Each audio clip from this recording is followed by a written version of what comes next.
ശ്രീ അനിൽകുമാർ, ശശിധരൻ കർത്തയുടെ മൊഴിയുടെ വിവരങ്ങളാണ് ഇപ്പോൾ മാതൃഭൂമി ന്യൂസ് പുറത്തുവിടുന്നത്.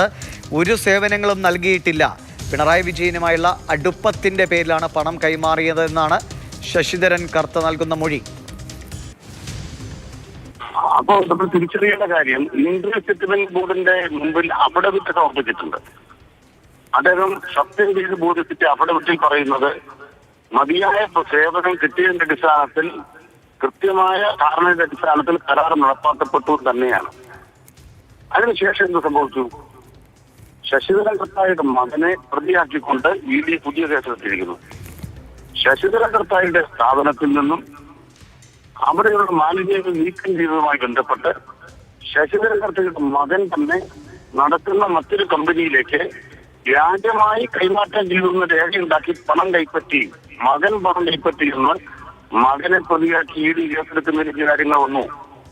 സ്വാഭാവികമായും അപ്രകാരം ഈ കേസിൽ പ്രതികളായി നിൽക്കുന്ന ആളുകളുടെ മൊഴി പരിശോധിക്കും. ആ പ്രതികളായി നിൽക്കുന്ന ആളുകളുടെ മൊഴി ഉപയോഗിച്ചുകൊണ്ട് ഇന്ത്യ രാജ്യത്ത് ആരെയൊക്കെ വേട്ടയാടിയിട്ടുണ്ട്. ഡൽഹി മദ്യനയ കേസിലെ പ്രതിയുടെ മൊഴി വെച്ചിട്ടല്ലേ കേജ്രിവാളിനെ ജയിലിലിട്ടത്? അവസാനം സുപ്രീം കോടതി എന്താ പറഞ്ഞത്? ഹേമന്ത് സോറിനെ ജയിലിലിട്ടെങ്ങനെയാണ്? ഇപ്പൊ ശശിധരൻ കർത്തയും അദ്ദേഹത്തിന്റെ മകനും പ്രതിസ്ഥാനം ചെയ്യിക്കുന്ന കേസിൽ അവരുടെ കമ്പനിയിൽ നിന്നും പണം കള്ളപ്പണമായി കടത്തിക്കൊണ്ടുപോയി എന്ന വസ്തുത നിലനിൽക്കുന്നു. അതവർ അംഗീകരിച്ചു. അത് ബഹുമാനപ്പെട്ട ഇന്ത്യ ഗവൺമെന്റ്, മോദി സർക്കാർ, നിർമ്മലാ സീതാരാമന്റെ ഇന്ത്യൻ സെറ്റിൽമെന്റ് ബോർഡ് അത് മാപ്പാക്കി കൊടുത്തു. 5 കൊല്ലം മുമ്പ് മാപ്പാക്കി കൊടുത്ത കാര്യത്തിലാണ് ഇപ്പതാ അന്വേഷണം ഉണ്ടെന്ന് പറഞ്ഞ് പ്രതികളായി നിൽക്കുന്നവരുടെ മൊഴിയുടെ അറ്റത്ത് നിന്ന് കേരളത്തിൽ LDF സർക്കാരിന്റെ നേതൃത്വത്തിലുണ്ടായിരുന്ന മുഖ്യമന്ത്രിയെ കടന്നാക്രമിക്കാൻ ശ്രമിക്കുന്നത്.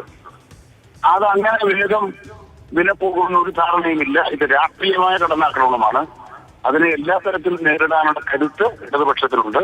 നിയമപരമായി തലകുനിക്കേണ്ട ഒരു തെറ്റും അക്കാര്യത്തിൽ ഉണ്ടാവില്ല.